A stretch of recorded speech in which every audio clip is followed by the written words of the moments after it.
İsa Maşayak'ın isminden amin. Amin.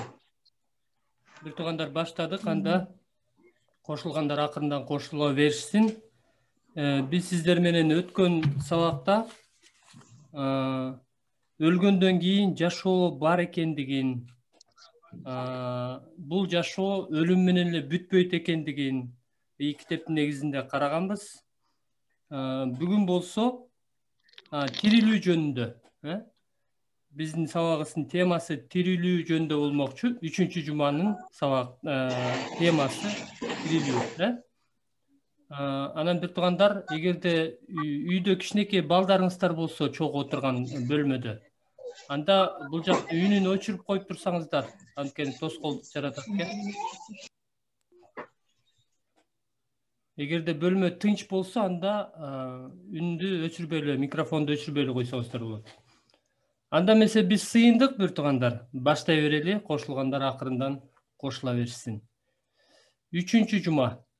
Биз өлүмдүн ар бир адамдын башына келе турганын, ошондой эле анын себебин да көрдүк. Өлүмдүн себеби эмне экендигин көргөнбүз. Биз өзгөчө римдиктерге жазылган каттан 5-бөлүм 12-аяттан дүйнөгө бир адам аркылуу күнөө кирди, күнөө аркылуу өлүм келди. Ошентип бардыгы күнөөкөр болушту, бардык адамдар өлө турган болушту. Күнөө өзү менен кошо өлүмдү алып келгендигин, жана өлүм бардык адамдарга жайылгандыгын көргөнбүз. Демек, ошондой эле 6-бөлүмдө ушу күнөө үчүн жаза өлүм, ал эми Кудайдын белеги Теңирибиз Иса Машаяк аркылуу берилген түбөл көмүр экендигин көрдүк. Демек, күнөөнүн кесепети өлүм экенин көрдүк. Ошого карабастан Кудай бизге өлүмдү эмес, өмүрдү каалайт дейт. Бизди сүйгөн, мээримдүү жана бардыгын билген Кудай биз үчүн куткарылуу жолун даярдап койгон. Эң башынан эле Кудай Машаяктын келишин ар кандай жолдор менен адамдарга билдирип келген. Убагы келгенде Кудай адамдардын күнөөлөрүнүн кечирилишин жана түбөлүк өмүр белегин сунуштап, биздин күнөөлөрүбүздүн куну толугу менен төлөнүшү үчүн Мариям аттуу кыздан күнөөсүз төрөлгөн өз уулун жибериши керек эле. Машаяк жылаандын башын жанчыйт. Башталыш 3-бөлүм 15-аятта ушул сөздөр айтылган, убада.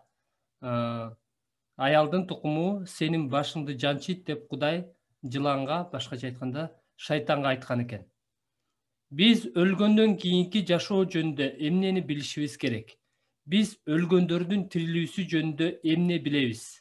Машаякка ишенген адам өлгөндөн кийин эмне болот?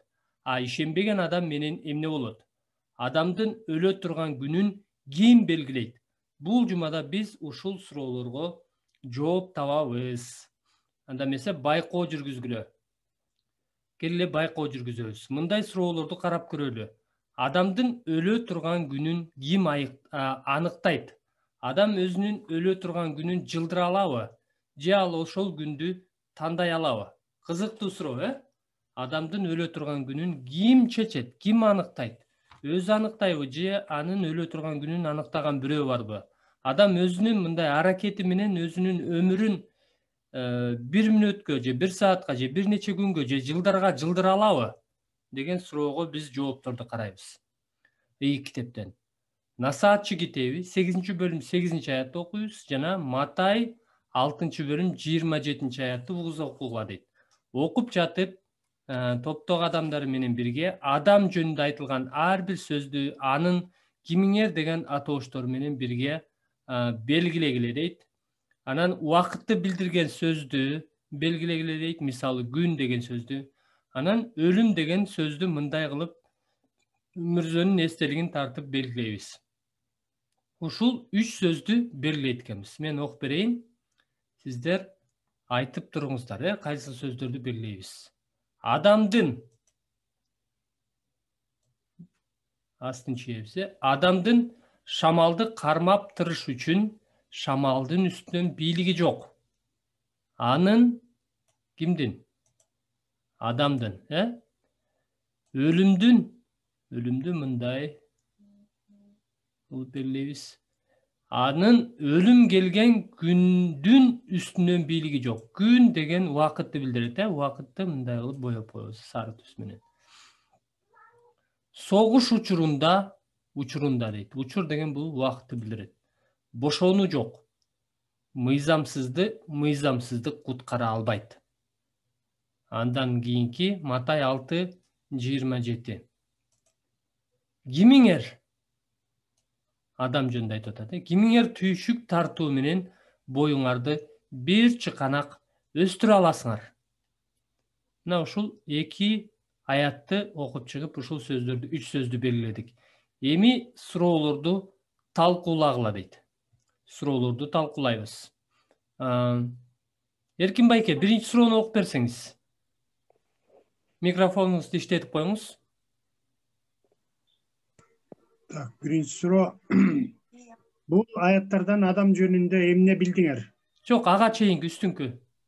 Адам өзүнүн айыкпас ууруга чалдыгып калганын билсе, мындай адамдын андан аркы жашоосунун максаты кандай болуп калат?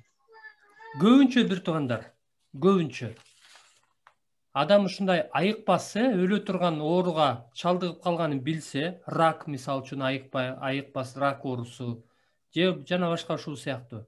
Анда анын жашоосунун максаты, андан аркы жашоосунун максаты кандай болуп калат? Силердин оюңарча.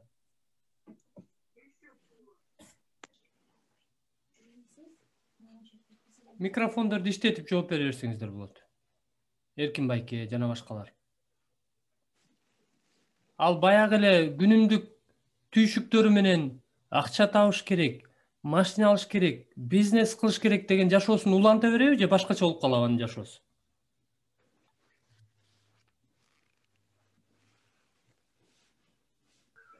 Албетте башкача болуп калат, бир туугандар. Микрофондорду ооба. Кандай болуп калат? Ал мисалы ошол жөнүндө гана ойлонуп калат. Ошол жөнүндө гана, же болбосо жашоодо эмне маанилүү? Эң маанилүү нерселер жөнүндө гана ойлонуп калат. Мисалы, биз көп эле окуяларды угабыз, көп эле китептерден, аңгемелерден окуйбуз. Атасы өлөр алдында уулдарын чакырып алып, аларга акыркы керезин айтып атканда эмнени айтат ал? Ой, балам, сен тиги машинени оңдоп туруп анан же болбосо тигил күнүмдүк түйшүккө байланыштуу нерселерди айтпайт, эң маанилүү нерселерди. Эгерде балдары мындай жашоодо бири бири менен урушуп, же болбосо бири бирине карыз болуп, ушундай кылып жүргөн болсо, анда кандай керезин айтат? Бири-бириңерди кечиргиле, бири-бириңерди сүйгүлө, урматтагыла. Бул жашоо кыска эле деп, ушинтип эле өтүп кетебиз, бат эле деп. Демек, эң маанилүү нерселерди айтат. Ошондой эле өзү дагы эгерде мисалы үчүн 6 ай же 1 жылдан кийин өлөрүн билсе, ал баягы күнүмдүк түйшүккө байланыштуу акча табуу же жумуш, бизнес жана башка нерселер эмес, эң негизгиси аялына, балдарына болгон мамилесин. Көп эле кинолор бар ушул сыяктуу, бул жашоонун эң маанилүү нерселерин көрүп калайын деп. Үй бүлө менен, аялым менен же балдар менен көбүрөөк убакыт өткөрөйүн деп ошол жөнүндө гана ойлонуп калат. Ошолго гана убакыт бөлүп калат. Демек, андан аркы жашоосу максаты эң маанилүү нерселерге гана көңүл буруп калат, жашоонун маңызына. Кийинки суроо. Төркүн эже, кийинки суроону окуп берсеңиз. Бул аяттардан адам жөнүндө эмне билдиңер? Адам жөнүндө эмне билдик бул аяттардан? Адамдын эмненин үстүнөн бийлиги жок экен? Өлүмдүн үстүнөн. Өлүмдүн үстүнөн. Биринчи шамалды мындай токтотуп алгандай, элестеткиле, шамалды токтотуп калгандай, анын бийлиги жок дейт. Ошондой эле өлүм келген күндүн үстүнөн бийлиги жок дейт. Демек, жазабыз, өлүмдүн үстүнөн бийлиги жок. Демек, адам өлүмдү же болбосо жашоосун узарта алат бекен? Канча бир убакытка? Жок. Узарталат. Бирок кыска гана убакыт. Узарта албайт, кыскарта албайт, Өзүнүн кайсыл күнү, кайсыл саатта, кайсыл көзүрмемде келе турган болсо, ошол көзүрмемди ал артка дагы, алдыга дагы жылдыра албайт экен. кийинки бул чындыктарды билгенден кийин силер өзүңөрдү кандай сезип жатасыңар жана эмне үчүн? Кандай сезимдер ушул чындыктарды билгенден кийин кандай сезимдер сиздерде жаралышы мүмкүн?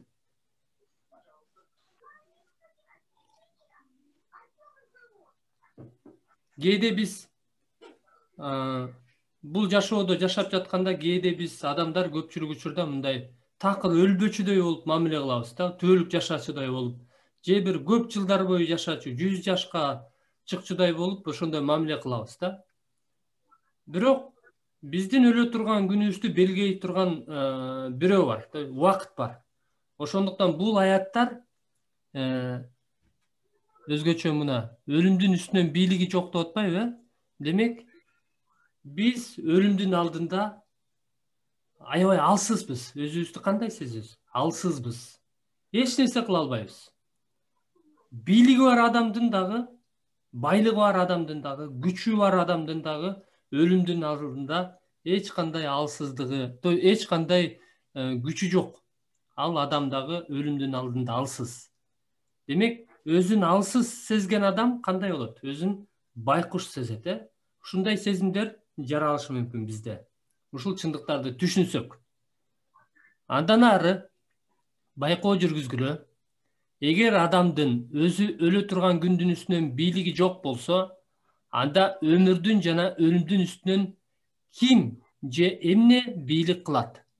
Карасаңар, Адам өзүнүн өлө турган күнүнүн үстүнөн бийлиги жок болсо, анда анын өмүрүнүн же өлүмдүн үстүнөн ким же эмне бийлик кылат дейт. Аюп 14:5 жана Забур 138:16-ны угуза окугула. Топ менен бирге мурдагыдай эле кылып, адам жөнүндө айтылган ар бир сөздү астын чийебиз, мен, анын, менин, мага деген атооштор менен бирге. Анан Кудай деген сөздөрдү 3 бурчтук кылып белгилейбиз. Мен болсо бул жактан сары түс менен эле белгилей берейин, сиздер өзүңүздүн китебиңиздерден 3 бурчтук кылып белгилесиңиздер болот. Эгерде анын өмүрүн ченеп койсоң, анын деген бул адам, адамдын өмүрүн ченеп койсоң, ай күндөрү сенин деген Кудай сенин колуңда турса, эгерде сен Кудайга айтып атат, анын адамдын өтө албаган чегин чектеп койсоң. Анан Забур 138:16 аят. Мен жаңыдан түйүлдүк боло баштаганда эле сен, Кудай, мени көргөнсүң. Мен, бул адам. Мен төрөлө электеле. Мага белгиленген күндөрдүн бири да боло электеле, сенин китебиңде баары жазылып коюлган. Жакшы. Эми суроолорду талкуулагыла дейт. Алтын эже, сиз барсызбы? Биринчи суроону окуп берсеңиз.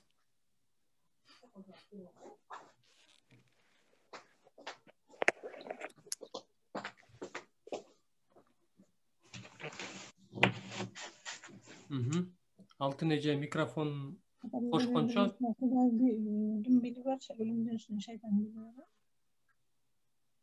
Төркүн эже, сиз окуй берсеңиз. Алтын эженин микрофону жакшы иштебей атат окшойт. Бул аяттарды карап чыккандан кийин Кудай жөнүндө жана адам жөнүндө билгениңердин баарын жазгыла дейт. Келе биринчи. Кудай жөнүндө эмне билдик? Аюп 14:5-тен. Эгерде сен, бул жакта сен деген сөз болуш керек болчу, көмүскөдө турган сөз бул. Эгерде сен анын өмүрүн ченеп койгон болсоң, ай күндөрү сенин колуңда турса, эгерде сен анын өтө албаган чегин чектеп койсоң дейт. Демек, адамдын өмүрүн ким ченейт экен? Кудай ченейт экен, Ай күндөрүн Кудай өзү белгилейт экен. Адамдын өмүрүн, башкача айтканда, бул Забурдан да көрөбүз. Мен жаңыдан түйүлдүк боло баштаганда эле сен мени көргөнсүң дейт. Мен төрөлө электеле, мага белгиленген күндөрдүн бири да боло электеле сенин китебиңде баардыгы жазылып коюлган дейт.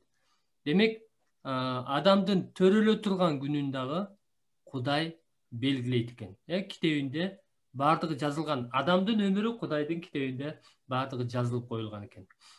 Демек,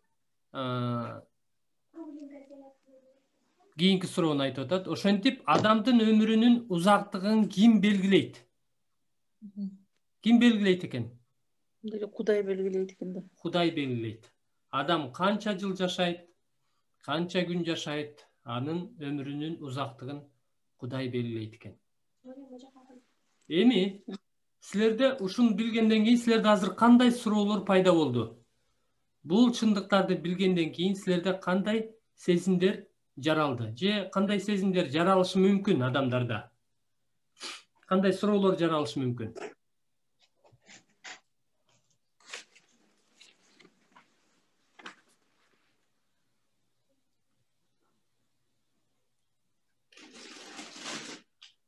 Биз Кудайдын алдында мындай убакытка, өмүргө байланыштуу, өмүр жана өлүмгө байланыштуу биз Кудайдын алдында ар бир адам пенде, ар бир пенде эч нерсе эмес.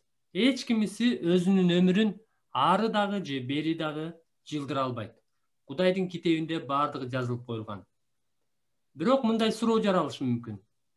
Эгерде Кудай адамдын төрөлө турган күнүн жана өлө турган күнүн белгилеп койсо, анын китебинде бардыгы ар бир кадамы жазылган болсо, анда адам Кудайдын алдында мындай эрки жок, адамдын өзүнүн тандоосу жок, мындай кукла сыяктуу, же робот сыяктуу сезилиши мүмкүн.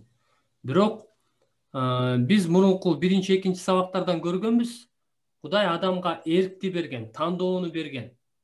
Адам ата менен оо эне өзлөрү тандап, ошол жебе деген дарактын жемишинен жеп алышкан. Бул адамдын эркин экендигин, тандоодо эркин экендигин билдирет. Ал эми бул жактан өмүргө байланыштуу адамдын төрөлө турган күнүн, өлө турган күнүн Кудай белгилейт. Ошондуктан биз Кудайдын алдында өмүргө жана убакытка байланыштуу биз эч нерсе эмеспиз, эч ким эмеспиз. Мындайча айтканда алсызбыз. Ошондуктан эгерде Кудай биздин өмүрүбүздү Кудай белгилесе, анда бул кандай сезимди жаратыш керек бизге?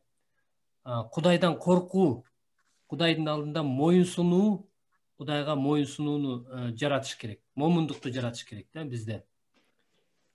Демек бул чындыктарды бизге билгенден кийин биздин өмүрүбүз шайтандын колунда эмес, адамдын колунда эмес, бирок Кудайдын колунда.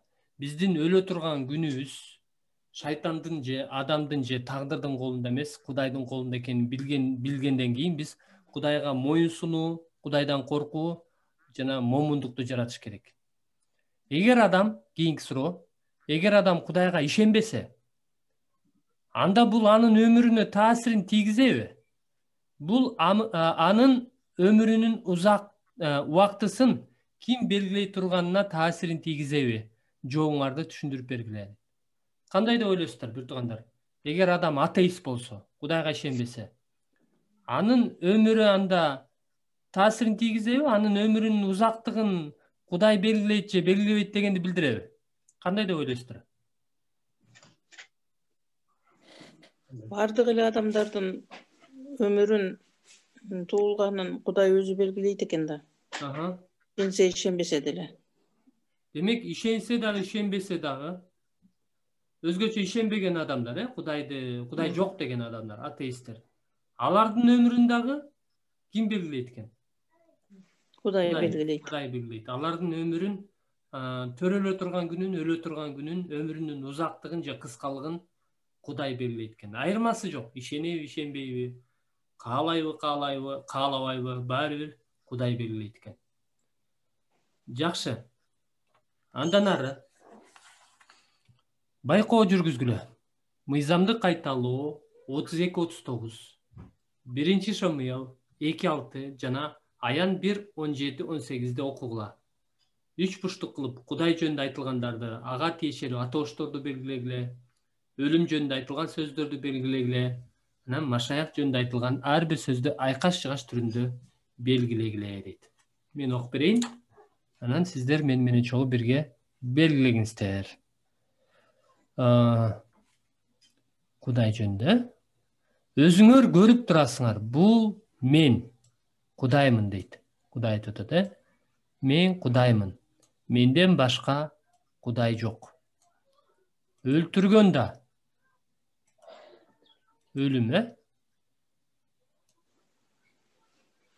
өлүмдү мындай мүрзөнүн эстелиги кылып белгилейбиз. Өлтүргөн да, тирилткен да менмин. Ооруткан да, айыктырган да менмин. Менин колумдан эч ким куткарып ала албайт. Кийинки. Теңир не кылат дейт? Өлтүрөт жана тирилтет. Өлгөндөр жаткан жайга. Өлгөндөр жаткан жай тозок, тозокко. Өлгөндөр жаткан жайга түшүрөт жана чыгарат. Өлгөндөр жаткан жай бул тозок десек эме болуп калат? Убактылуу жай. Андан кийин ошол тозок болсо бул акыркы. Ал жактан уже чыкпайт. Өлгөндөр жаткан жай орусча айтканда преисподня деп коет. Ал убактылуу өлгөндөр бул кийинки акыркы сабактарда бул жөнүндө карайбыз да.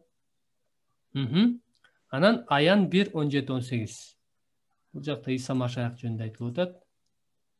Аны айкаш-чыгаш түрүндө белгилейбиз, Анын менде деген атоо сөздөр Иса Машаякка тиешелүү дейт. Бул Машаяк төрөлгөнгө чейин 90-жылдары Машаяк айкаш-чыгашка кадалгандан тартып болжол менен 60 жылдан кийин жазылган.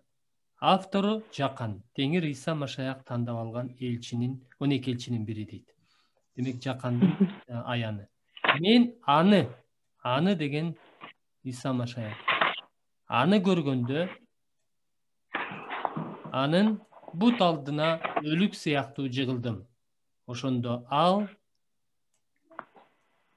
менин үстүмө оң колун коюп мындай деди: коркпо.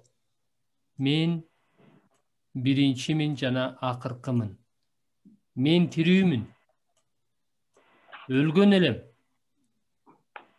Өлгөн деген сөздү белгилейбиз, Өлгөн элем. Мындай кылып белгилейбиз. Азыр болсо түбөлүккө тирүүмүн. Өлгөндөр жаткан жай менен өлүмдүн ачкычтары менде дейт. Эми бул жакта эскертүү. Бул ошол сөздөрдү түшүндүрүп берет. Шеол деген сөз еврей сөзүн которуу жана анын маанисин.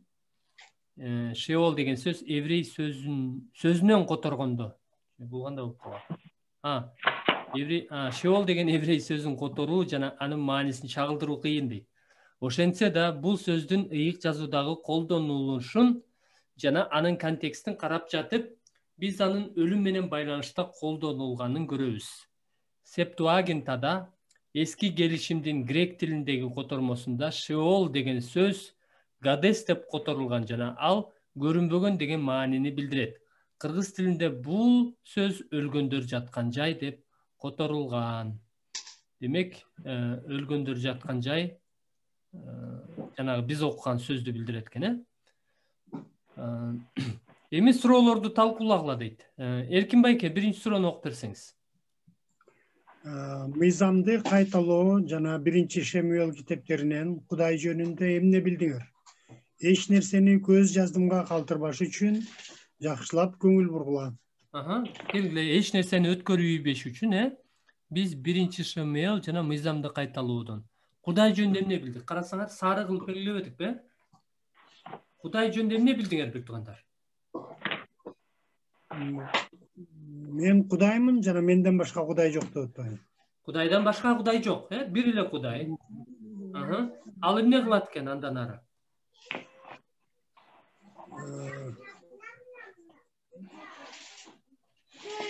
Өлтүргөн да менмин, тирилткен да менмин, ооруткан дагы менмин, айыктырган дагы менмин. Aha. Демек, өлтүргөн дагы, кайра тирилткен дагы, ооруткан да, айыктырган дагы менмин дейт. Демек, адам эмес же шайтан эмес. Кудайдын колунда экен адамдын өмүрү, Демек, менин колумдан эч ким куткара албайт дейт. Бул эмнени билдирет? Эгерде Кудай өлтүргөндү чечсе, анда эч ким аны сактап кала албайт экен. Эгерде Кудай тирилткенди чечсе, Кудай өмүр берсе, тирилтүүнү чечсе, эч ким аны өлтүрө албайт, мындайча айтканда. Кудайдын эркисиз биз билебиз, башыңардагы бир тал чачыңарда түшпөйт. Кудай оорутса эч ким айыктыра албайт. Кудай айыктырса эч ким оорута албайт деген. Менин колумдан эч ким куткара албайт деген ошол маанини билдирет экен. Анан 1 Шмуэл 2:6-дан эмне билдик? Ошого эле окшош. Теңир өлтүрөт жана тирилтет. Өлгөндөр жаткан жайга түшүрөт жана чыгарат. Демек, өлүм менен өмүр кимдин колунда экен? Кудайдын колунда. Кудайдын колунда экен. Кудайдын колунда. Дагы кийинки суроону төркүнө окуп берсеңиз. Аян 1:17-18 аяттардан Ыйса Машаяк жөнүндө эмне билдиңер? Бул үзүндүүнү жакшылап карагыла. Мына бул жактан 17-18-де. Ыйса Машаяк жөнүндө эмне билдик?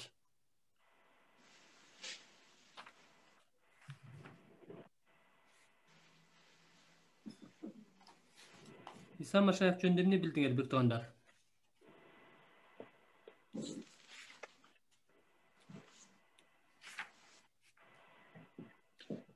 Мен биринчимин жана акыркымын. Мен тирүүмүн. Өлгөн элем, азыр түбөлүккө тирүүмүн. Өлгөндөр жаткан жай менен өлүмдүн ачкычтары менде. Демек, Ыйса эмне дейт өзү жөнүндө? Биринчимин жана акыркымын дейт. Тирүүмүн дейт. Өлгөн элем, азыр болсо тирүүмүн. Ыйса өлүп, кайра тирилген. Биз билебиз, адамзаттын күнөөсү үчүн өлүп, 3-чү күнү кайра тирилген. Эми түбөлүккө тирүүмүн дейт. Эми тирилгенден кийин анын колунда эмне бар экен? Өлүмдүн ачкычтары. Өлгөндөр жаткан жай менен өлүмдүн ачкычтары. Демек, Ыйса биринчи жана акыркы, ал тирүү, өлгөндөр жаткан жай менен өлүмдүн ачкычтары Ыйсанын колунда экен. Кийинки өлүм жөнүндө эмне билдиңер? Өлгөндөр жаткан жай менен өлүмдүн ачкычтары деген сөз айкашынын мааниси кандай? Ачкычтардын максаты эмнеде экендиги жөнүндө ойлонгула дейт. Ачкычтардын максаты эмнеде, бир туугандар? Ачкыч эмне кылат негизи? Ачат? Кайра жабат. Ачкыч бекитет, Кулпуну ачат, кулпуну бекитет. Демек, кимдин колунда экен ошол өлүмдүн ачкычтары? Ыйса Машаяктын колунда. Ыйса Машаяктын колунда. Ал бекитсе, эч ким ача албайт. Ал ачса, эч ким жаба албайт. Демек, өлгөндөр жаткан жай менен өлүмдүн ачкычтары Ыйсанын колунда экен.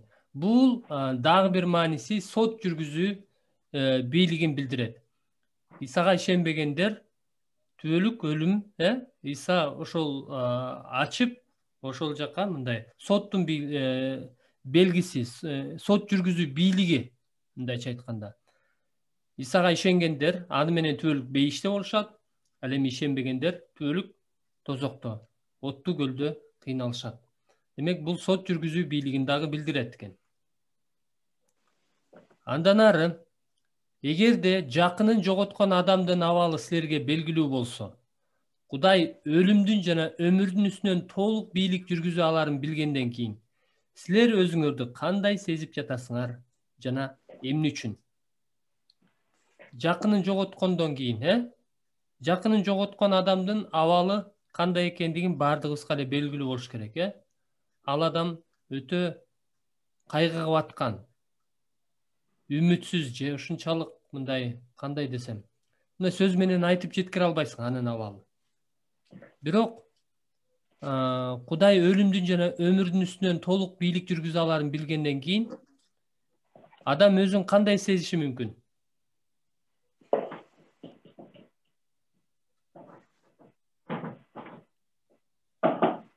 Эгерде куткарылган жакыны болсо, ошол аркылуу ишеним аркылуу өзүн өзү сооротот. Анан куткарылбаган жакыны кетсе, ушу куткарылып калганда жакшы болот эле деп Кайгырат. кайгырат. Анан өзүн күнөөлүү сезиши мүмкүн, ушуну айтпадым мен деп. Демек туура. Исага ишенип жүрүп өлгөн өмүргө ээ болуп калган адам болсо, анда ал жакка баргандан кийин сөзсүз жолугабыз деген үмүт менен жашайт, жүрөгүндө тынчтык болот. А эгерде куткарылбаган адам болсо, анда ал тосокко кетти деген өзүн мындай кайгырып, эгерде айтпай калган болсо ага жакшы кабар, анда өзүн күнөөлүү сезип, эмнеге айтпадым экен деп ошентип жашайт. Демек, эмне кылышыбыз керек бул биз үчүн кандай жоопкерчилик? Адамдын айта бериңиз. Айтышыбыз керек жакшы кабар, окшотпосо дагы, жакындарыбыз ошо кайгырып, өкүнбөй калыш үчүн, өкүнбөш үчүн айтып, өкүнбөшүбүз үчүн айтышыбыз керек. Жакшы кабар. Айтат го, ыңгы келсе дагы, келбесе дагы айт деп. Ыңгайы келсе дагы, келбесе дагы айт дейт, Жакшы. Демек, албетте ишенип калган жакындарың болсо, алардын көзү өтүп кетсе, жүрөктө тынчтык болот. Анткени бул өмүр кыска, биз дагы өтөбүз.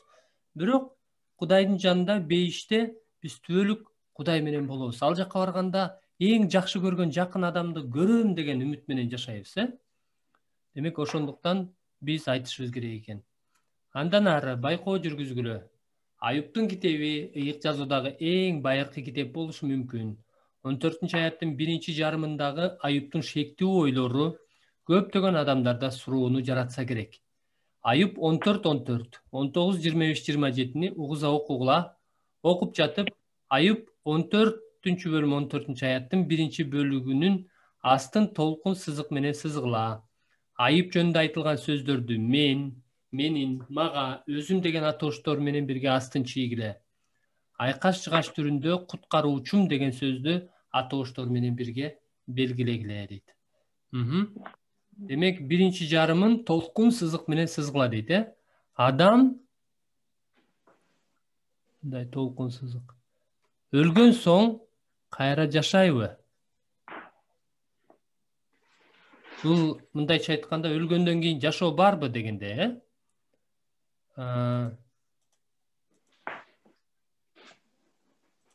Анда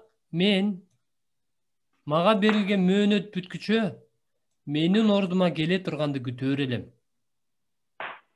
Мен болсо куткаруучум тирүү экенин билем. Ал акыркы күнү менин ал кими? Куткаруучу, Ал кайда кетти?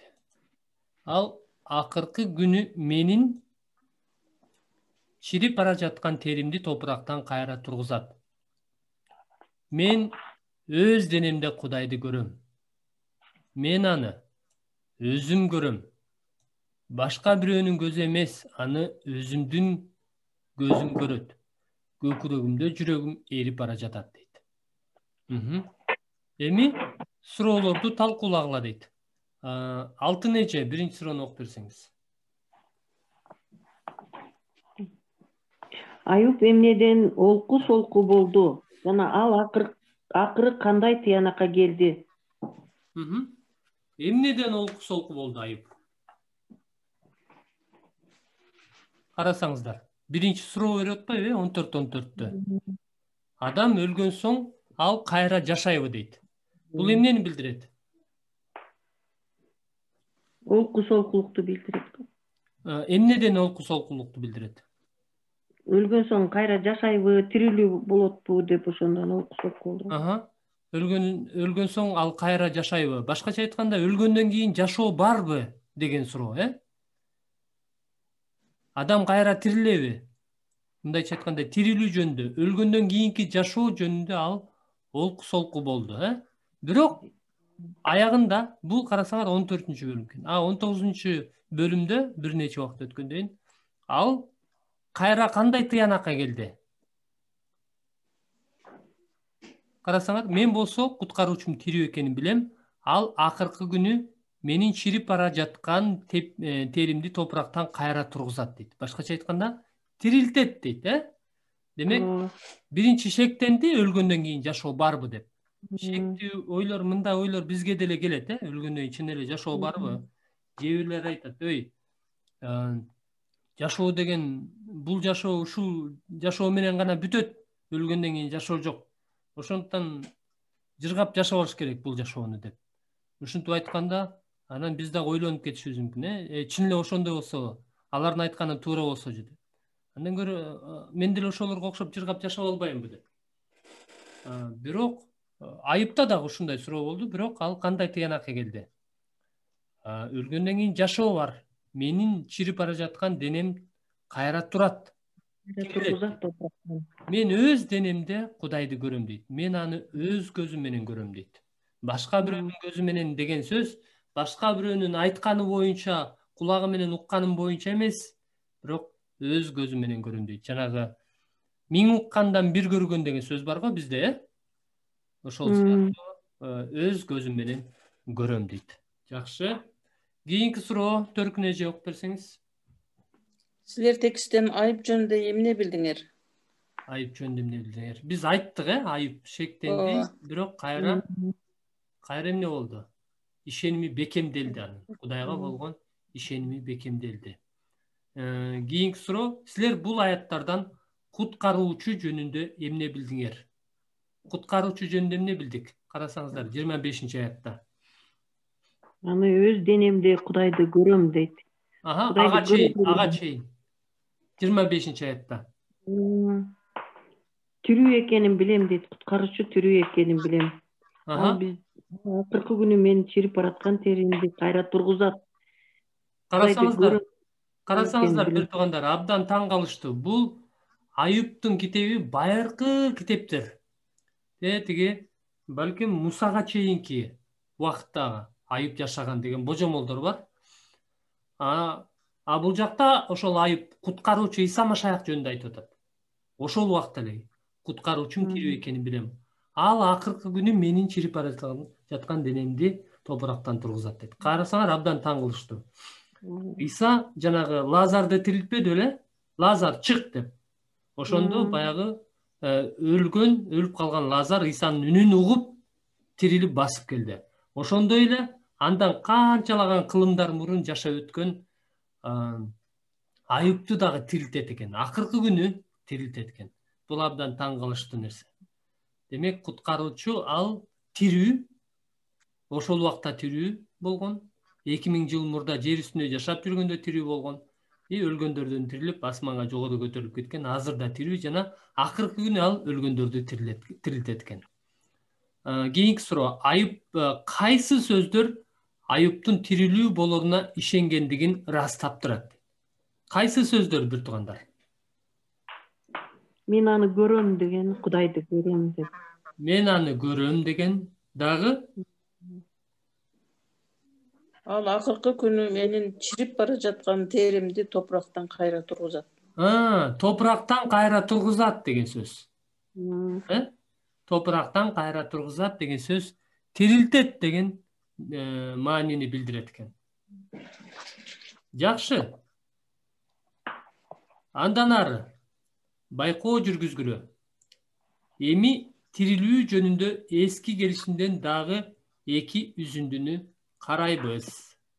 Ишая 26 бөлүм 19 аят жана Даниэл 12 бөлүм 2 аятты окугула. Топтогу адамдар менен бирге мындай символ менен өлгөндөр, өлүк денелер, топуракта жаткандар, топуракта уктап жаткандар, деген сөздөрдү мындай кылып белгилегиле. Мен жөн эле астын чийип турайын, ушул сөздөрдү кара сөз менен. Силер болсо ушундай кылып белгилесеңиздер болот. Анан булут түрүндө тирилишет, турушат, ойгонот деген сөздөрдү белгилегиле дейт. Senin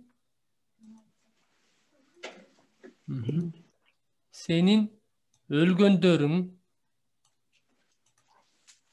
tirilişet. Ölük deneler kayra turuşat deydi. Toprakta jatkandar өлгөндөр, ойгонгула. Ойгонгула деген эмне? Тирилгиле деген маани.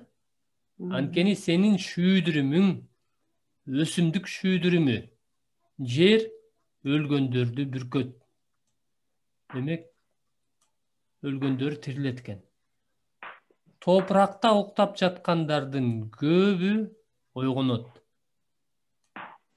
Ойгонот деген тирилет.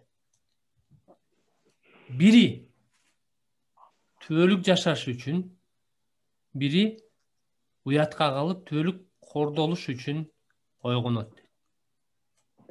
Ойгонот деген сөз тирилет. Эми суроолорду талкуулагыла дейт. Эркин Байке, биринчи суроону окуп берсеңиз.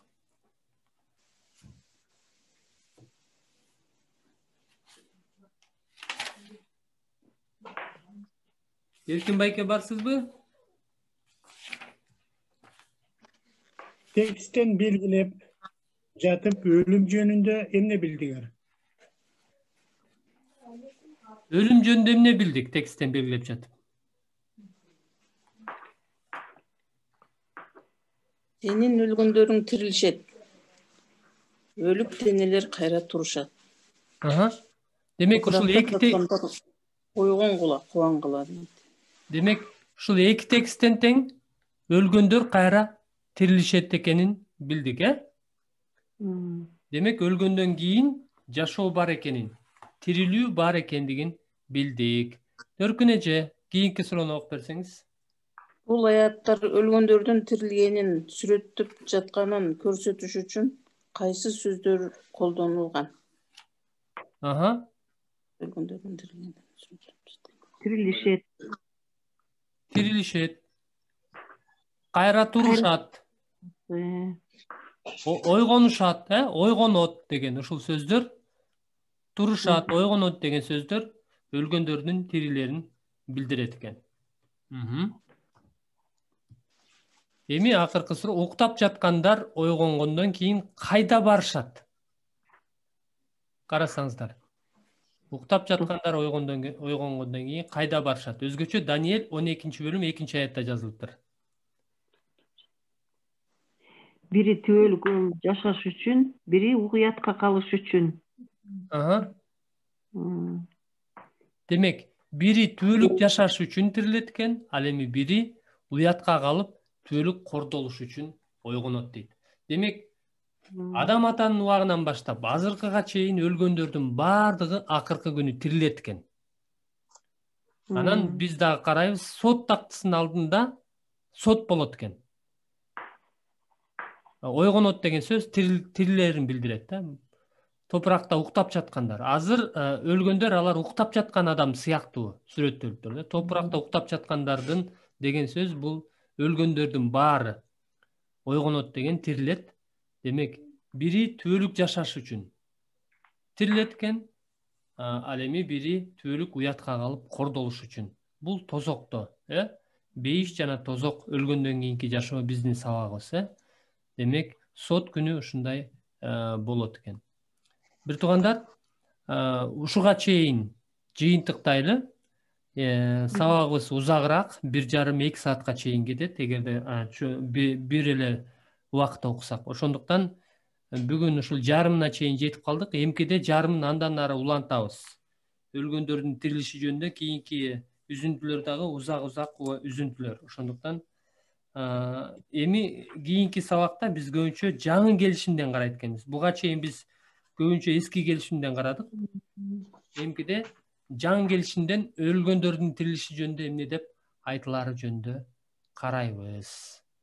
Демек өлгөндөн кийин жашоо бар экен, адам тирилет экен, бирок тирилгенден кийин адамдардын эмне үчүн тирилерин көрдүк. Түбөл көмүргө, бири түбөл көмүргө болуп, ушул түбөлүк жашаш үчүн, бейишке барыш үчүн, кээ бирлери уятка калып түбөлүк кордолуш үчүн тирилет экен. Бир туугандар, анда суроо жок болсо сыйыналы, суроо жокпу? Жок. Суроо жок, Анда ушуга чейин силер дагы үйдөн кайталасаңыздар болот, буга чейинки өткөндөрдү. Анда эмки 3-чү күнү ушул эле убакта Кудай буйрса сабагыбызды улантабыз. Анда бирге сыйыналы. Кудайыбыз асмандагы Ата, рахмат сизге ушул ырайымдуу убактыңыз үчүн, ушул чындыктарыңыз үчүн. Чындап эле өлгөндөн кийин жашоо бар экендигин, ар бир адам ушул иштерине жараша тиешесин алыш үчүн ушул тирилерин уктап жаткан, ушул топуракта уктап жаткан адамдар ойгоноорун, бири ушул түбөлүк жашаш үчүн, ал эми кээ бирлери ушул уятка калып түбөлүк кордолуш үчүн тирилерин сиз көрсөтүп жатасыз. Ошондуктан биз сизден коркуп, сизге моюнсунуп, момун болуп жашаганга үйрөтүңүз бизди, Кудайым. Анткени адамдын өмүрүн сиз белгилейсиз. Адамдын өмүрүнүн узактыгын же кыскалыгын сиз белгилейсиз. Сиз адамдын төрөлө турган күнүн дагы, өлө турган күнүн дагы сиз белгилейсиз. Жана сиз өлтүрөсүз жана кайра тирилтесиз. Өлгөндөр жаткан жайга түшүрөсүз жана ал жактан чыгарасыз. Адамдын өлүмү, өмүрү, тагдыры сиздин колуңузда. Адамдын өзүнүн колунда эмес, же шайтандын же адамдардын колунда эмес, сиздин колуңузда. Сиздин уруксатыңызсыз адам өзүнүн өмүрүн кыскарта да албайт, узарта да албайт. Сиз гана ушул белгилейсиз. Ошондуктан ушул чындыктарды биз түшүнгөндөн кийин сизге моюнсунуп, сизден коркуп жашаганды үйрөнөлү. Кудайым, рахмат. Мындан аркы ар бир убактыбызга сиз өзүңүз батаңызды бериңиз. Өмүр берген сиз Кудайым, сизге моюнсунабыз. Иса Машаяктын атынан ыраазычылык менен сыйынабыз. Амин. Амин. Амин. Кудайым жалгасын бир туугандар. Жалгасын. Кудайым жалгасын. Эмкиде көрүшкөнчө. Баба. Макул бир туугандар, келиңиздер, анда сыйынып баштай берели. Кудайыбыз асмандагы Ата, рахмат, ыраазыбыз ушул ырайымдуу убактыңыз үчүн. Сизден албашта сыйынабыз. Ушул чындыктарыңызды өзүңүз ачып бере көрүңүз. Ушул өлгөндөн кийинки жашоо жөнүндө, тирилүү жөнүндө өткөн сабакта баштаганбыз. Бүгүн улантабыз. Ушул тирилүү жөнүндөгү чындыктарыңызды өзүңүз ачып бериңиз. Ар бирибиздин жүрөктөрүбүзгө ийгилик кылып сиз сүйлөңүз. Жана ушул убакытты сиздин колдонуңузга тапшырабыз. Асмандагы Ата, Иса теңирдин атынан сыйынабыз. Амин. Амин. Менин үнүм жакшы эле болуп атабы, бир туугандар? Жакшы эле. Макул, анда баштадык. Тагыраак айтканда уланталы, биз өткөндө 3-чү сабакты баштаганбыз. Ал сабактын темасы тирилүү жөнүндө болчу, Тирилүү. Тирилүү жөнүндө буга чейин башталыш баягы келишим китептеринен караганбыз, Баягы келишим китептеринен. Бүгүн болсо улантабыз, жаңы келишимде өлгөндөрдүн тирилиши жөнүндө эмне дейт? Ошол жөнүндө карайбыз. Анда эмесе уланталы. Бүгүн 42-нчи бет деп коюп турмун. 44-нчү бет экен. 44-нчү бет экен, Байкоо жүргүзгүлө дейт. Кызык, Иса Машаяк жер үстүндө жашап жүргөн мезгилде өздөрүн Кудайга табынабыз деп эсептегендер өлгөндөрдүн тирилерине ишеништи беле? Иса бул тема жөнүндө эмне дейт? Мындан ары биз Матайдын жакшы кабарынан 2 үзүндүнү окуйбуз. Бул үзүндүдө динчил еврейлер Исага тирилүүгө байланыштуу берген суроолору тууралуу айтылат. Бул үчүн алар мисал катары мураскер калтырбай, биринин аркасынан бири каза болгон 7 бир тууганды айтышкан. Мыйзамга ылайык ал аял кезеги менен аларга турмушка чыккан, бирок мураскер баланы төрөгөн жок. Ошентип ал аял да көз жумду. Бул окуя эсиңизде болсо 7 эркек бир тууганы биринин аркасынан бири каза болуп, ал эми эң биринчисинин аялы кезеги менен ошол 7-өнө турмушка чыккан.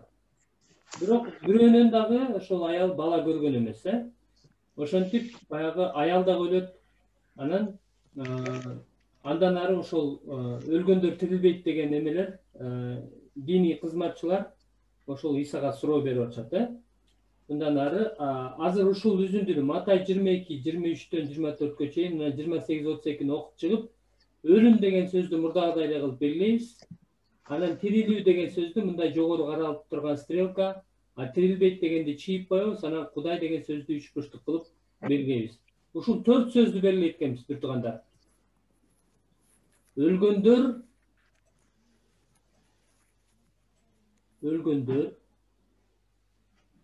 тирилбейт деген садукейлер ошол күнү Исанын жанына келип мындай деп сурашты. Устат, Муса мындай дебеди беле? Ким бала көрбөй көз жумса, анда анын аялын бир тууганы алып, анын тукумун уласын. Анан өлгөндөр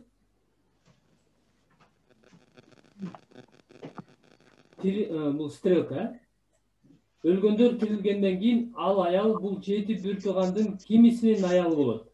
Анткени аны баары аялды калышкан. Мусаларга мындай деп жооп берди.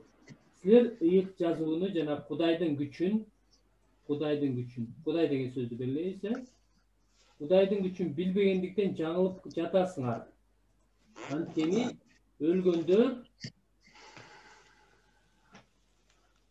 тирилгенден кийин аял алуу, күйөөгө тийүү деген болбойт. Алар асмандагы Кудайдын периштелериндей болуп калышат. Ал эми өлгөндөрдүн тирилери, тирилери жөнүндө Кудай айткан экен. Мен Кудай. Ыбрайымдын, Исхактын, Жакыптын Кудайымын деген сөзүн окуган жок белеңер. Кудай өлгөндөрдүн эмес, тирүүлөрдүн Кудайы. Демек 32-ге чейин окуду. Кудай өлгөндөрдүн эмес, тирүүлөрдүн Кудайы дейт. Эми суроолорго жооп беребиз. Төркүн эже, сиз биринчи суроону окуп бере аласызбы? Текстен тирилүү жөнүндө эмне билдиңер? Тирилүү жөнүндө эмне билдик? Өлгөндөр тирилет бекен? Аны садукейлер тирилбейт дешип ошол күнү келип Исадан сурап атышат да. Ооба, садукейлер тирилүү жок деп эметишкен да алар. Тирилүү жок дешкен. Бирок Иса эмне деп атат аларга? Өлгөндөр тирилгенден кийин эмне болбойт дейт? Күйөөгө тийүү, аял алуу болбойт. Демек алар айтканда жанагы бир аял 7 бир тууганга турмушка чыккан. Ал тиги дүйнөгө барганда өлгөндөр тирилгенден кийин ал кимисинин аялы болот деп суроо берген. 7 тең аялы болмок беле деген сыяктуу. Анан Иса силер ыйык жазууну жана Кудайдын күчүн билбегендиктен жаңылып жатасыңар. Анткени өлгөндөр тирилгенден кийин аял алуу, күйөөгө тийүү деген болбойт дейт. Алар асмандагы Кудайдын периштелериндей болуп калышат дейт. Демек өлгөндөр тирилгенден кийин бул жака жазабыз, суроонун астына. Аял алуу, күйөөгө чыгуу деген болбойт экен. Кийинки суроо. Акыл эже окуп берсеңиз кийинки суроону. Мирлан, биринчи эмени айтып койчу, Матай кайсы? Матай 22-бөлүм. 23-төн 32-ге чейин.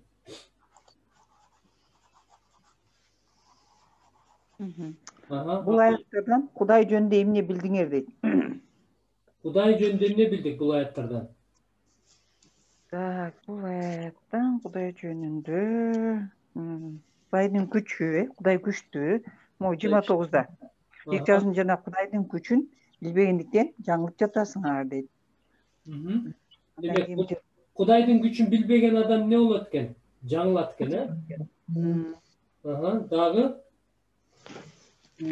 Анан адамдар тирилгенден кийин Кудайдын периштелериндей болуп калат.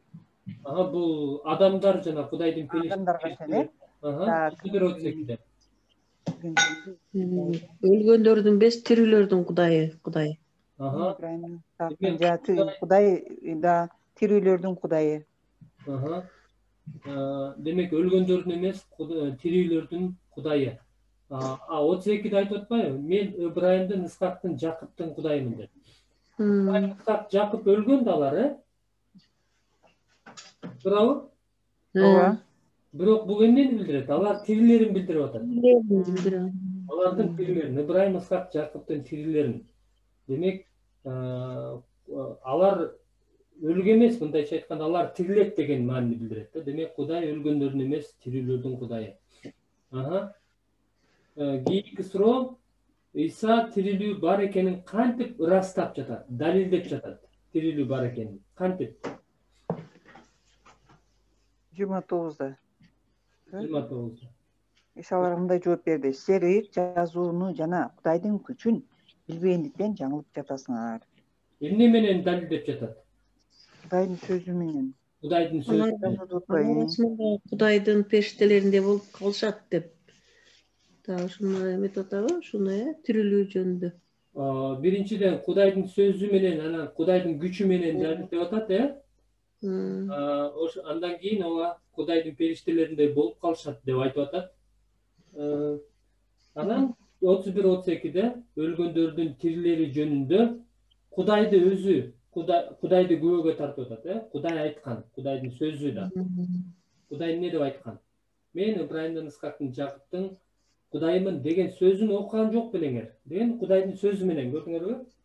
Кудайдын сөзү менен далилдеп атат. Кудайдын өзүнүн сөзү, айткан сөзү, ал эмне? Ал айтса сөзсүз аткарат, анан Кудайдын сөзүнүн бир да тамгасы өзгөрбөйт, бир да тамгасы жоголбойт. Демек, Кудай калп айтпайт. Андан ары бир туугандар, Иса дагы ошо өлгөндөрдүн тирилери жөнүндө эмне деп айткан? Же болбосо ыйык жазууда эмне деп жазылганын караны уланталы. Байкоо жүргүзгүлө. Исанын жер үстүндөгү кызматы аяктап калганда, анын досу Лазар катуу ооруп жатканын ага билдиришти. Ошентсе да Иса ага шашып баргандын ордуна 2 күн кармалып калды. Ошол күндөр өткөндөн кийин гана ал Лазарды көздөй жөнөдү. Жакан 11-бөлүм 11-ден 15-ке чейин окуп чыккыла дейт. Анан Лазар жөнүндө айтылган сөздү белгилегиле, уктап жатат деген сөз айкашын жарым тегерек кылып сызгыла, өлүм деген сөздүн мүрзөнүн эстелигин тартып белгилегиле, анан ишенип деген сөздүн астын 2 сызык менен сызгыла дейт. Бир туугандар, силер ушул жактагы белгилер менен белгилей бергиле, мен бир эле түс менен, анткени бул жактан кайра алмаштырыш оңой эмес да, ошондуктан мен баарын эле бирдей кылып эле астын чийип кете берейин. Иса бул сөздөрдү айткандан кийин аларга досубуз Лазар уктап жатат. Бирок мен барып аны ойготом. Уктап жатат деген сөздү мындай кылып белгилейт дейт, уктап калды. Мен барып аны ойготом.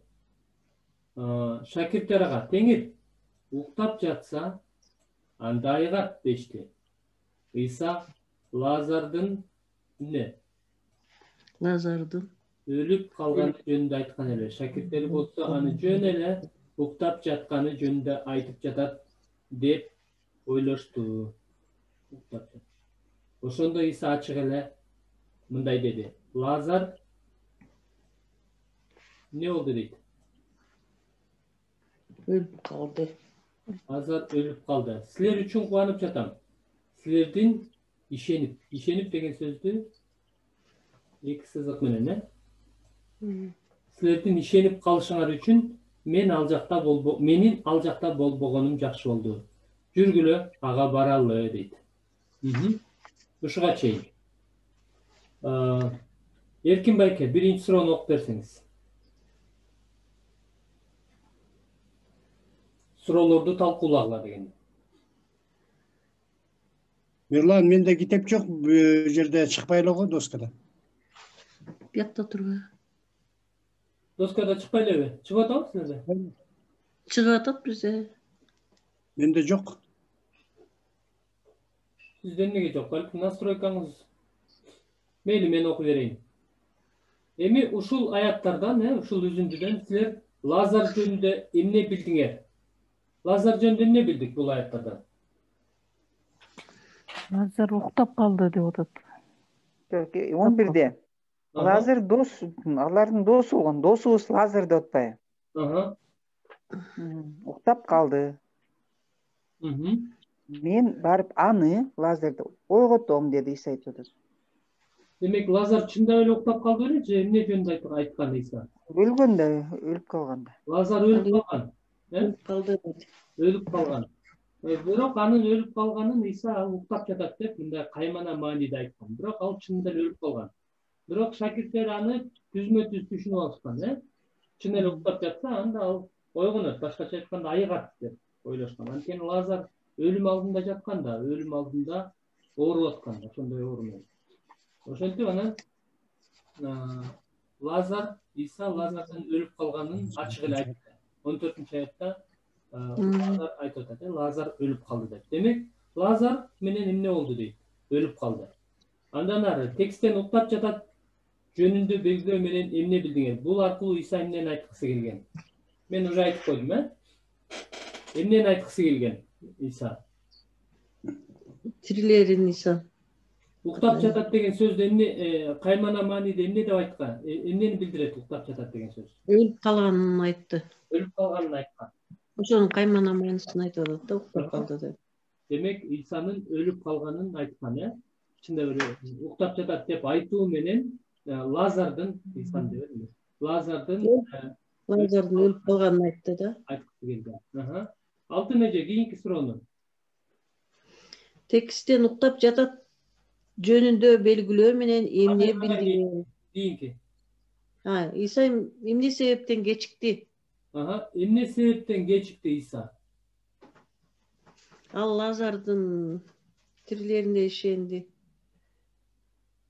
Силер үчүн кубанып жатам. Силердин ишенип калышыңар үчүн менин ал жакта болбогонум жакшы болду. Туура. Шакирттердин ишенип калышы үчүн. Шакирттердин ишенип калышы үчүн. Албетте Кудайдын өзүнүн убактысы бар, Кудай кечикпейт, бирок биз үчүн кечиккен сыяктуу сезилет да, көрүнөт. Бирок Иса эмне үчүн ал жактан өлгөнүнө 2 күн болсо дагы ал жакка барганга шашкан эмес Иса. Анткени силер үчүн кубанып жатам дейт. Силердин ишенип калышыңар үчүн менин ал жакта болбогонум жакшы болду дейт. Демек, мунун дагы Кудайдын эрки, анан Кудайдын кандайдыр бир керемети бар экенин көрөбүз, Демек, шакирттеринин ишенип калышы үчүн ал жакка шашып жөнөгөн эмес. Анын өзүнүн убактысы бар, азыр көрөбүз андан кийинки аяттардан, үзүндүдөн. Андан ары Жакан 11, 17, 21, 26-ны окуп жатып, Лазар жөнүндө айтылган сөздөрдү белгилейбиз. Өлүм, анан тирилүү жана тирилет деген сөздү, анан өмүр жана жашаган деген сөздөрдү булут түрүндө белгилейбиз. Анан ишенген, ишенип деген сөздүн астын 2 сызык менен сызып белгилейбиз. Турганда бул жакта бир нече көптөгөн сөздөр экен. Ошондуктан силер мындай орусча айтканда аккуратно, кылдаттык менен белгилегиле. Мен болсо анын баарын ушундай кылып белгилесем, азыр көп убакыт алып калат. Ошондуктан мен жөн астын чейин. Иса келгенде Лазардын көргө коюлганына канча күн? 4 күн. 4 болгонун укту. Карасаңар 4 күн. Мурда тияктан 2 күн болгон ооруп жатканда. Эми карасак 4 күн болуп кетти. Уже көргө коюлганына. Марта Исага, теңир, сен бул жерде болгондо бир тууганым ким? Лазар. Лазар өлмөгөн эмес, көргө коюлбаган эмес. Бирок мен азыр да билем. Сен Кудайдан эмнени сурасаң да Кудай сага берет деди. Исага бир тууганың Лазар. Тирилет дейт. Стрелка, деди. Мартага. Акыркы күнү Өлгөндөр тириле турган күнү тирилерин билем. Карасаңар, Марта, сен азыр дейт. Мен азыр да билем дейт. Сен Кудайдан эмнени сурасаң да Кудай сага берет деп коюп, сөзүнө жараша иши башкача болуп атат. Иса айтып атпайбы, бир тууганың тирилет десе, Марта эмне деп атат? Кайра эле акыркы күнү. Азыр деп атат бул жактан. Бирок кайра эле акыркы күнү, өлгөндөр тириле турган күнү тирилерин билем дейт. Бул жакшы нерсеси, өлгөндөр тириле турган күнү тирилүү болоруна ишенет, бирок Лазардан акыркы күнү тирилет деп атат да. Анан Исага эмне деп? 25-аятта. Исага мындай деди. Мен тирилүүмүн жана өмүрмүн. Мага ишенген адам, ишенген деген сөздүн астын чийебиз, эки сызык менен. Мага ишенген адам не дейт? Өлсө да тирилет. Өлсө да тирилет. Көп экен бул жакта сөздөр. Мага ишенген адам өлсө да тирилет дейт. Мага ишенип жашаган адам не болбойт дейт? Өлбөйт. Өлбөйт. Мага ишенип жашаган адам өлбөйт. Мага ишенесиз. Демек, суроолорду талкуулап. Төркүн эже, биринчи суроону окуп берсеңиз. Бул аяттардан Лазар жөнүндө эмне билдиңер? Лазар жөнүндө эмне билдик бул аяттардан? Лазар өлгөнүнө 4 күн болуптур. Анын өлгөнүнө 4 күн болуп кетти. Элестетиңиздер, бир туугандар. Бул Израиль өлкөсү кандай ысык өлкөбү же мындай биздики салкын өлкөбү? Ысык өлкө. Анан 4 күн болуп кеткенде эмне болуп кетет? Өлүк менен эмне болот? Жыттанып кетет, э? Демек 4 күн болуптур. Ал көргө коюлган уже. Эми андан ары акыл эже. Кийинки суроону окуп берсеңиз. Акыл эже, микрофон. Кийинки суроо, экинчи суроо. Ооба. Так, Марта тирилүү жөнүндө эмне билген дейт. Эмнени билген Марта тирилүү жөнүндө? Марта билген, что акыркы күнү адамдардын тирилерин. Ооба, жакшы. Ал билген жок да, что азыр Кудай Иса тирилтерин. Жакшы. Акыркы күнү өлгөндөр тириле турганын билген экен, бирок 24-тө. Бирок өзү 22-де сурап атат. Азыр дагы билем дейт. Эмнени сурасаң Кудай сага берет деп Исага айтканы менен, бирок азыр тирилте аларына ишенген эмес. Да. Алтын эже, кийинки суроону окуп берсеңиз. Тексттен тирилүү, тирилтет деген сөздөрдү белгилөө менен эмне билдиңер? Тирилүү, тирилет деген сөздөр жөнүндө эмне билдик? Мен тирилүүмүн дейт Иса. Иса айтат, мен тирилүүмүн дейт. Акыркы күнү өлгөндөр тирилет экен, Ооба. Өлгөндөр Мага ишенген адам тирилет дейт. Мага ишенген адам өлсө да тирилет дейт кайра акыркы күнү. Исага ишенген адам өлсө дагы тирилет экен. Жакшы. Жакшы. Кийинки суроо. Кантип адам өлгөндөн кийин жашай алат? Кантип адам өлгөндөн кийин жашоого түбөлүк өмүргө ээ боло алат? 26-аятта турат, Мага ишенип жашаган адам өлбөйт дейт. Демек, кантип?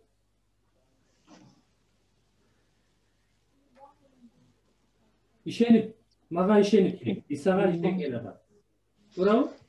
Адам менен. 23-те айтып атат. Мага ишенген адам өлсө да тирилет дейт. Демек, кантип адам өлгөндөн кийин тирилет, же болбосо өлгөндөн кийин жашоого ээ болот? Бул дүйнөдө Исага ишенип жашаган адам өлгөндөн кийин кайра тирилет, түбөлүк өмүргө ээ болот, Демек, Исага болгон ишеним аркылуу экен. Бул кимдер үчүн мүмкүн? Ишенген деген сөздү белгилөө менен эмнени билдиңер? Кимдер үчүн өлгөндөн кийин жашоо мүмкүн? Ишенгендер үчүн. Иса Машайык ишенгендер үчүн. İsa Машайхка ишенгендер үчүн, ишенип жашагандар үчүн. Биз бир нече жолу өзгөчө 25-26 аяттардан окудук. İsa айтып атат: "Мен тирилүүмүн жана өмүрмүн.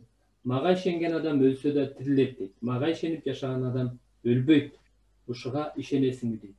Демек, кимдер ишенсе, алар үчүн өлгөндөн кийин жашоо мүмкүн экен, тирилүү мүмкүн экен. Жакшы. Андан ары, эми бул келгиле Лазар менен болгон окуяга чейин İsa тирилүү жөнүндө кайсы чындыкты үйрөткөнүн карап көрөлү дейт. Жакан 5-бөлүм 24-29 чейин окуйбуз. İsa жөнүндө айтылган атооштор менен бирге менин, ал, ага деген атоошторун дагы белгилейбиз. Өмүр, түөлгөмүр деген сөздөрдү булут түрүндө тегеректейбиз. Өлүм жана өлгөндөр деген сөздөрдүн мүрзөнүн эстелигин тартып белгилейбиз. Анан жогору карап турган стрелка менен тирилүү деген сөздү белгилейбиз. Чындыкты силерге чындыкты айтып коеюн. Менин сөзүмдү угуп, İsa айтып атат, мени жиберген Кудайга ишенген адам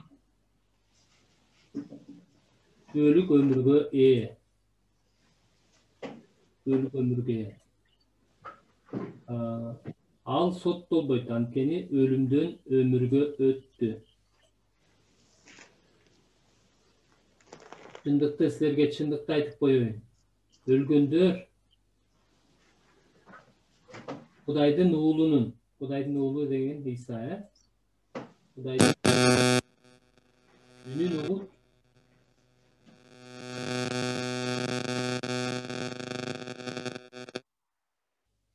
Кудайдын уулунун үнүн угуп,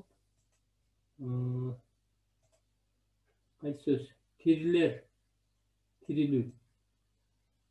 Тирилер убакыт келет. Ал тургай келип да калды.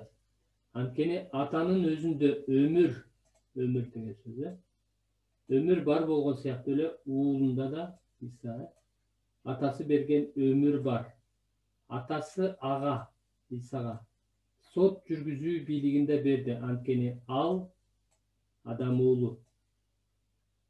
Буга таң калбагыла, анткени мүрзөдө жаткандардын баары. Мүрзөдө жаткандар кимдер? Өлгөндөр да, өлгөндөрдүн баары Кудай уулунун үнүн уга турган убакыт келет. Ошондо өлгөндөр мүрзөдөн чыгышат. Жакшылык кылгандар өмүргө ээ болуу үчүн, жамандык кылгандар соттолуу үчүн тирилишет дейт. Өмүргө ээ болуу. Жакшы. Эми суроолорду талкуулагыла дейт. Биринчи суроону мен окуп берейин. Ыйык жазуунун бул аяттарынан İsa Машайх жөнүндө эмне билдиңер? İsa Машайх жөнүндө эмне билдик? Көп нерсе бар экен, İsa Машайх жөнүндө.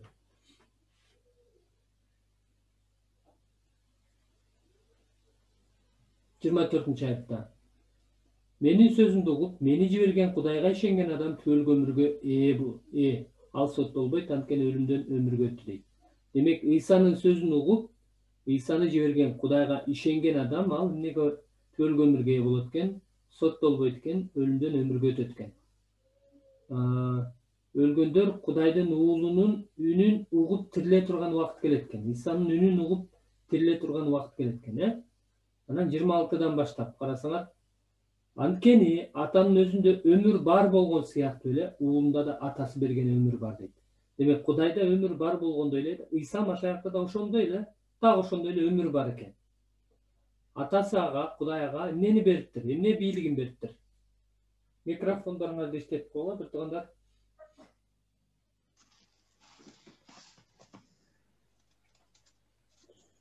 Сот жүргүзүү бийлигин берди. Сот жүргүзүү бийлигин бериптир. Анткени ал адам уулу дейт. Буга таң калбагыла, мүрзөдө жаткандар жаткандардын баары дейт. Кудайдын уулунун үнүн уга турган убакыт келет. Ошондо мүрзөдөн чыгышып, жакшылык кылгандар өмүргө ээ болуш үчүн, жамандык кылгандар соттолуш үчүн тирилишет дейт. Демек, İsa'да эмне? Сот жүргүзүү бийлиги бар экен, ал акыркы күнү эмне болот экен? Өлгөндөр тирилет экен, ошондо сот жүргүзөт экен. Жакшылык кылгандар өмүргө ээ болуш үчүн, жамандык кылгандар соттолуш үчүн. Башкача айтканда, Исага ишенгендер, жалпы контексттен биз билебиз, кимдер түбөлүк өмүргө ээ болот? Исага ишенгендер, бул жактан айтып атпайбы? Кудайга ишенген, менин сөзүмдү угуп, мени жиберген Кудайга ишенген адам түбөлүк өмүргө ээ болот. Ал соттолбойт, өлүмдөн өмүргө өттү дейт. Демек, Исага ишенгендер соттолбойт, өлүмдөн өмүргө өтөт экен. Кийинки суроону алтын жооп берсеңиз. Кудайдын сөзүн угуп, Кудайга ишенип калгандар жөнүндө эмне билдиңер? Сөзүн угуп, Кудайга ишенип калгандар жөнүндө. 24 аят. Алар түбөлүк өмүргө ээ болушат. Ишенип калгандар. Өлүмдөн өмүргө өтүшөт. Соттолбойт, Демек, алар түбөлүк өмүргө ээ болушат, соттолушпайт, өлүмдөн өмүргө өтүшөт экен. Андан кийин Акыл эже кийинки суроону берсеңиз, окуп берсеңиз. Так, өлгөндөр мүрзөдө жаткандар Кудайды уулунун үнүн укканда эмне кылышат дейт. Эмне болот? Жаткандардын баары Кудайдын үнүн уга турган үн келет. Ошондо алар мүрзөдөн чыгышат. Жакшылык кылгандар өмүргө ээ болуу үчүн, ал эми жамандык кылгандар болсо соттолуш үчүн. Демек, карасаңыздар,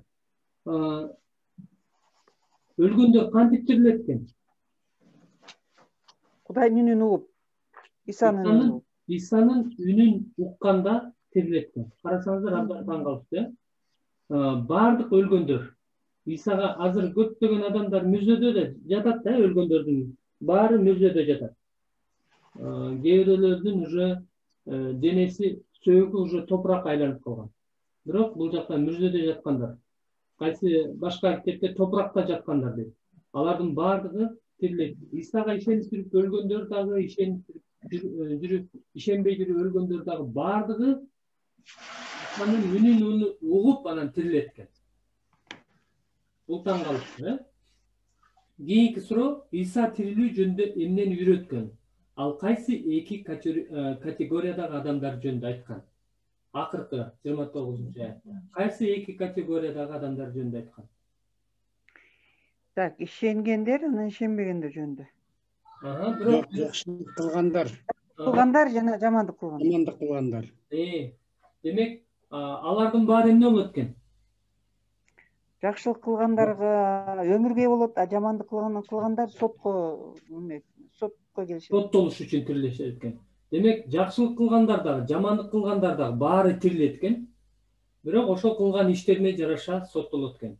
Бул аятты биз мындай карабашыбыз керек да. Адам демек жакшылык кылса өмүргө ээ болот деген, жакшылык кылуу аркылуу куткарылат деген. Жок. Биз билебиз, жакшылык кылган бир дагы адам жок.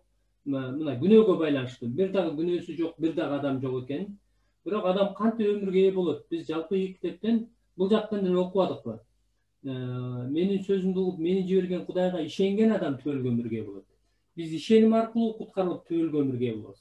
Анан бул жактан ишенимибизге жараша дагы иштерди, жакшы иштерди кылышыбыз керек. Ишенем деп коюп, бирок жаман иштерди кылсак, анда биз соттолобуз. Башкача айтканда, Иса Машаякка ишенем деп туруп, бирок ишенимине ылайык жашабаса, андай ал адам Иса эмне деп айтат? Кет жанымдан, мыйзамсыз иш кылуучу, мен сени эч качан таанычу эмесмин деп айтат, билесиңерби? Баягы Матай жазган жакшы кабарда Тоодогу насаатында ошентип айтат. Кудайдын сөзүн угуп аткаргандар, анан Кудайдын сөзүн угуп аткарбагандар жөнүндө ошентип айтат. Кээ бирлер мындай деп айтышат да. Теңир, биз сенин ысмыңдан пайгамбарчылык кылчу эмес белек? Биз сенин ысмыңдан керемет жышаандарды көрсөтчү эмес белек? Деп ошентип айтышат. Бирок Иса эмне дейт аларга? Кеткиле менин жанымдан, мыйзамсыз иш кылуучулар, мен силерди эч качан таанычу эмесмин деп. Ошондуктан бул аят жакшы иштер аркылуу куткарылабыз дегенди билдирбейт. Албетте биринчи ишеним аркылуу, анан ишеним негизинде кылган жакшылык иштери аркылуу. Жакшы. Андан ары эми Эфестиктер байкоо жүргүзгүлөр. Бул сабагыбызды аяктаар алдында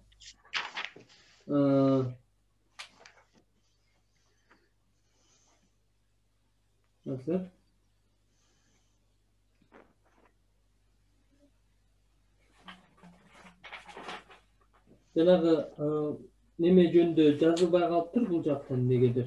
Лазарды деген тирилтпеди беле? Мен ошол жөнүндө айтып кетейин деп аткам да.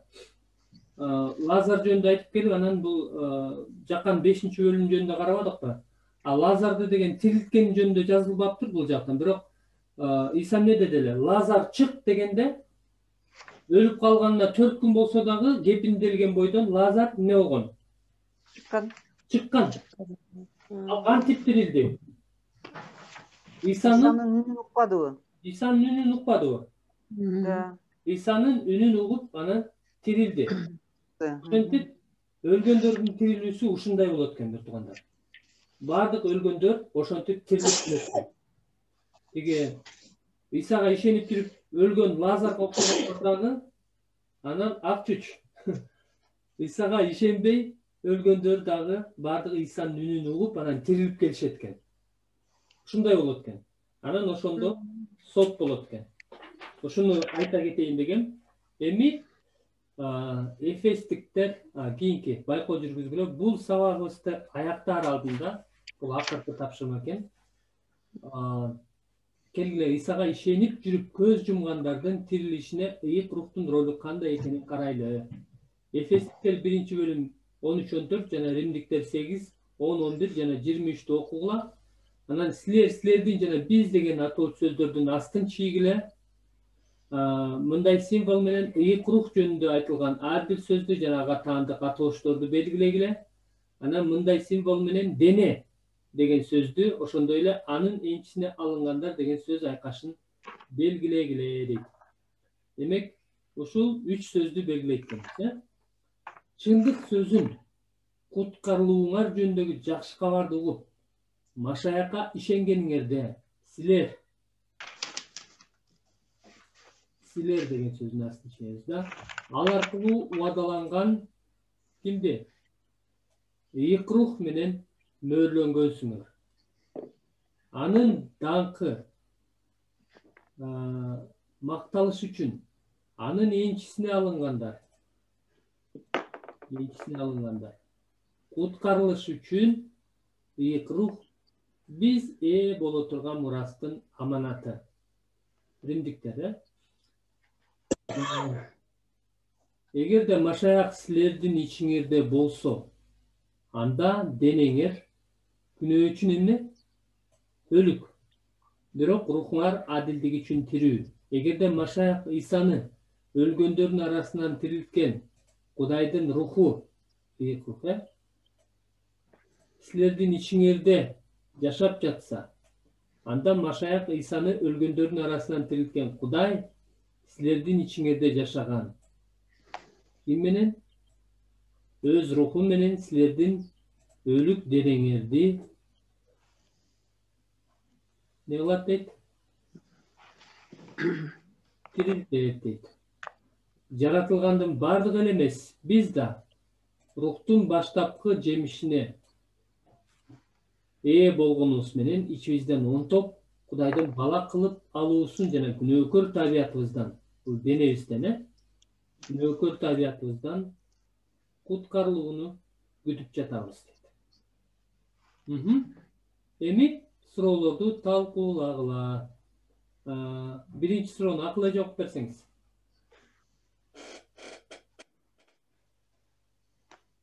Павел, Эфестиктер 1:13-14 атап кеткен ишенген адамдардын жашоосундагы окуянын ыраттуулугун айтып бергиле. Демек, 13-14 ишенген адамдардын жашоосунун ирети кандай болот экен? Биринчи эмне болуптур?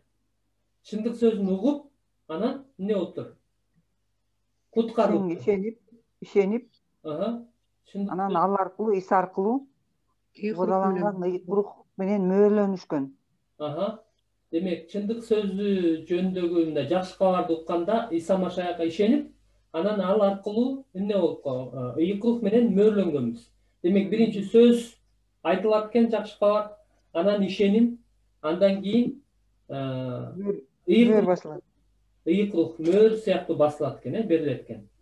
Андан кийин эмне болот экен? Жашоо улана берет, мындай ыйыкталуу процесси. Кээ бирөө мисалы үчүн Исанын эки жагындагы бир эки каракчы алар бирөөсү деген дароо ишенип калып эле өлүп калбадыбы? Бүгүнкү күндө деле чанда ошондой болот, бирок көпчүлүгү да көпчүлүгүбүз бул жер үстүндө бир нече жыл жашай беребиз, жашай беребиз. Анан 14-аятта эмне дейт? Анын даты манкталыш үчүн, анын этисине алынгандар куткарылыш үчүн ыйык биз ээ боло турган мурастын аманаты дейт. То есть өлгөндөн кийин тирилгенде ыйык рух эмне болот экен? Мөөр экен, аманаты деп атпайбы? Биз асманга барганда ыйык рух биздин мөөрүбүз болот экен. Демек, эмне далилдеп турат экен биздин ишенгенибизди? Ыйык рухтун мөөрү. Ыйык рухтун мөөрү, ыйык рух мурастын биз ээ боло турган мурастын аманаты. Же болбосо ыйык рухтун мөөрү экен. Жакшы. Алтын эже, кийинки суроону окуп берсеңиз. Бул эки үзүндүдөн биздин денебиз жөнүндө кандай маалыматты билдик? Биздин денебиз жөнүндө эмне билдик?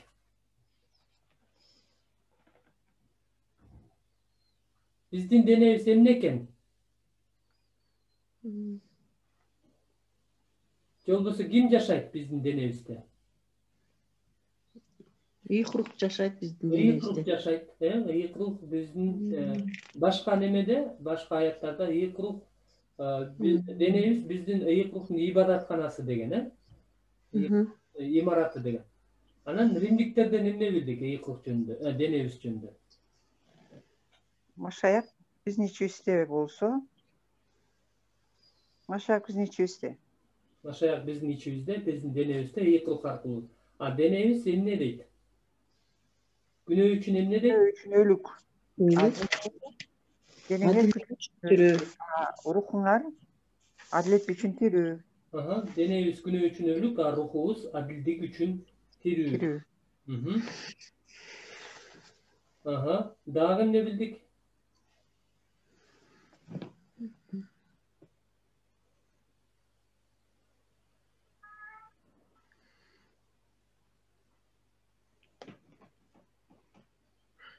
Өлүк денебизди да тирилтет дейт. Өлүк денебизди да тирилтет. Демек, кантип тирилтет экен? Ичибизде жашаган өзүнүн руху менен биздин өлүк денебизди дагы тирилтет. Демек, биздин денебиз өлөт, бирок Кудай кайра ушул акыркы күнү өлгөндөр тирилгенде бизди дагы өлүк денебизди дагы кайра тирилтет экен. Кийинки суроо. Кайсы аяттан дене менен рухтун ортосундагы күрөш жөнүндөгү маалыматты көрдүңөр? Бул күрөш дайыма болуп турабы? Жоңуңарды түшүндүрүп бергиле. Кайсы аяттан дене менен рухтун ортосундагы күрөштү көрдүңөр дейт?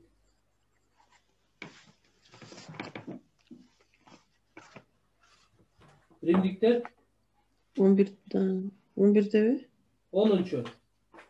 10-да, да денеңер күн үчүн өлүк, бирок рухуңар адилдик үчүн тирүү. Эмненин ортосунда күрөш болот экен? Күнөө менен адилдиктин ортосунда, биздин рухубуз адилдик теңсиз. Денебиз күнөөкөр табиятыбыз эмне? Ал күнөөнү теңсиз. Ошондуктан дайыма экөөнүн ортосунда эмне болуп турат? Күрөш жүрүп турат. Эгерде биз ыйык рухтун жетегинде жашасак, анда эмне? Адилдик жемишин беребиз, Эгерде ыйык рухтун жетегинде жашабай сергек болбосок, анда эмне? Күнөөгө азгырылып баштайбыз, тез жеңилип баштайбыз. Демек, ушундай дене менен рухтун ортосунда дайыма күрөш жүрүп турат экен.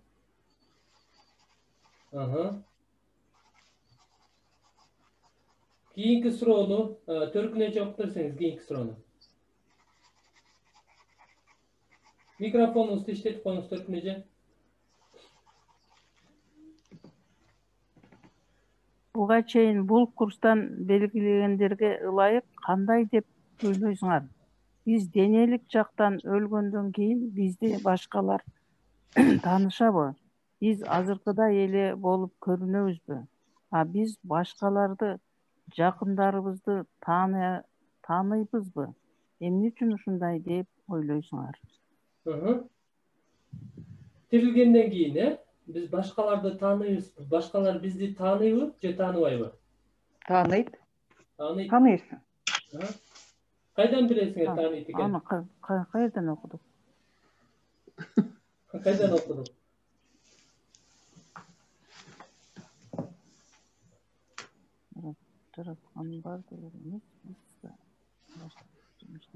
Таанышат, бирок алар күйөөсү, аялы болушпайт деп окудук го ушундай. Жанагы эмеден жети бир тууганга деметкен. Жакшы, ошол дагы жакшы далил. Тааныйт, бирок аялы күйөөсү деген болбойт. Ошондой эле билесиңерби, жанагы бул башка Лазар, бай адам менен Лазар, Ыбрайымдын кучагына барганда алар бири-бирин тааныбады беле, Демек, тааныйт экен. Ийит жазуудан билебиз. Алар бири-бирин тааныйт экен. Кийинки суроо, алтын жооп беребин. Силер ыйык жөнүндө эмне билдиңер? Маанилүү нерселерди көз жаздымга калтырбагыла. Ыйык жөнүндө эмне билдик? Ыйыктын ролу жөнүндө эмне билдик?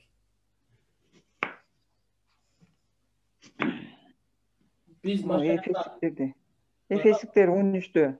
Айтыңыз. Ыйык рух бизди ишенгенден кийин, Исага ишенгенден кийин, анын сөзүн угуп ишенгенден кийин ыйык рух бизде ыйык рухтун мөөрү менен мөөрөлөнөбүз. Ыйык рух бизде мөөр басат экен, ыйык рухтун мөөрү. Андан кийин 14-тө ыйык рух биз ээ болгон ошо ыйык рух биз ээ боло турган Мурастын аманаты, ыйык рух биздин аманатыбыз болуп эсептелет. Анан Кудайдын руху биздин ичибизде. Анан өлгөндөрдүн арасынан ошо рух бизди өзү тирилтет экен, денебизди, өлүк денебизди.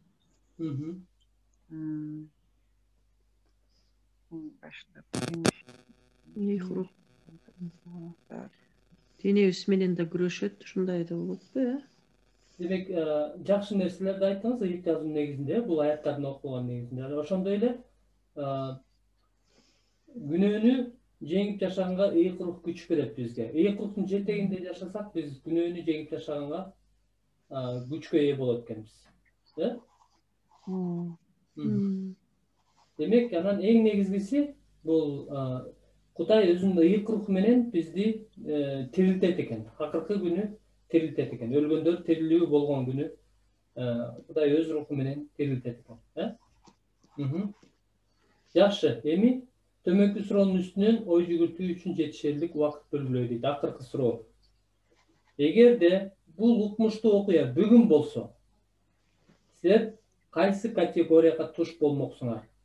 Бул жеке ар бириңер өзүңөр ойлонуп, сөзсүз эле үн чыгарып айтыштын кереги жок. Бул ар бирибиз жеке өзүбүз үчүн колдонуу суроосу.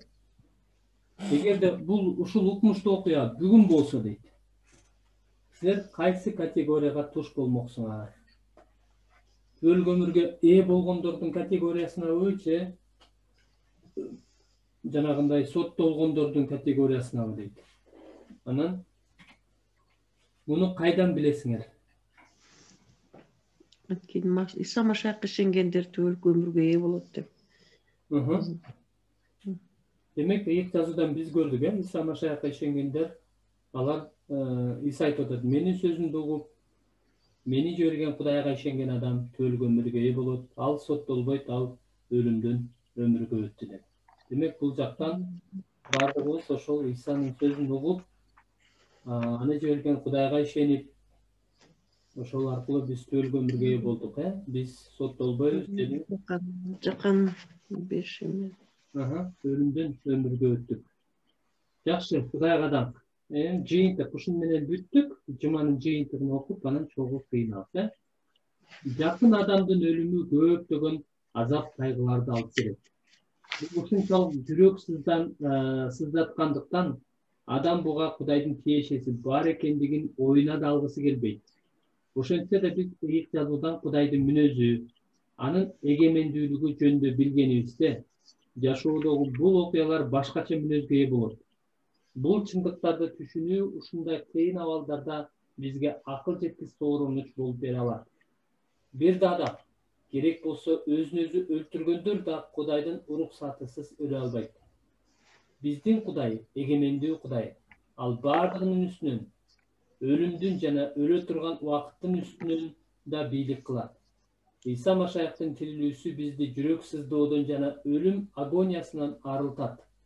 Өлүм кишени аны кармап тура алган жок. Элчилердин иштери 2-бөлүм 24.